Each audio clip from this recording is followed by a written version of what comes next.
Intensa è stata l'attività dell'Arma dei Carabinieri dall'inizio della stagione estiva, in particolare sulle isole minori della Sicilia e nei luoghi di maggiore afflusso turistico, per garantire la sicurezza e la piena fruibilità delle bellezze naturalistiche. È scattata infatti una massiccia attività di controllo a cura delle stazioni di Favignana in provincia di Trapani, Pantelleria Lampedusa in provincia di Agrigento e Linosa, Ustica, Lipari, Santa Maria di Salina, Filicudi, Stromboli, Vulcano, del posto fisso di Panarea in provincia di Messina, supportata dal dispositivo navale costituito da motovedette d'altura e di battelli pneumatici. Un impegno senza sosta, quello sviluppato dall'Arma dei Carabinieri, che ha disposto l'invio di complessive 24 unità di rinforzo sulle isole minori, consentendo ai Carabinieri di potenziare il numero dei controlli di persone natanti con l'impiego delle motovedette in dotazione a presidio delle acque territoriali al fine di garantire la sicurezza dei numerosi turisti e bagnanti.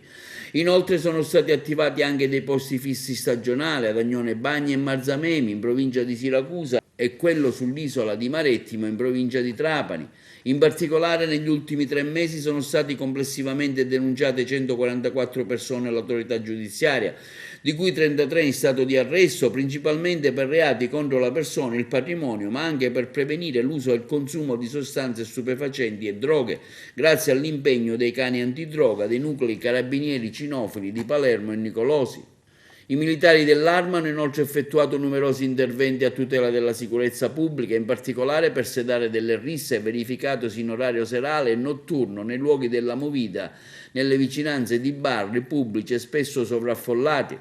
Hanno inoltre ispezionato lidi, stabilimenti balneari al fine di verificare il rispetto delle misure di contenimento relative alla diffusione del Covid-19, grazie anche all'ausilio dei carabinieri del NAS e del Nucleo Ispettorato del Lavoro. La vigilanza rimane sempre alta, afferma il comandante della regione dei Carabinieri di Sicilia, Rosario Castello. Il dispositivo messo in campo sarà attivo sino al termine del periodo estivo per garantire standard di sicurezza sempre più elevati, in particolare nelle località a forte vocazione turistica.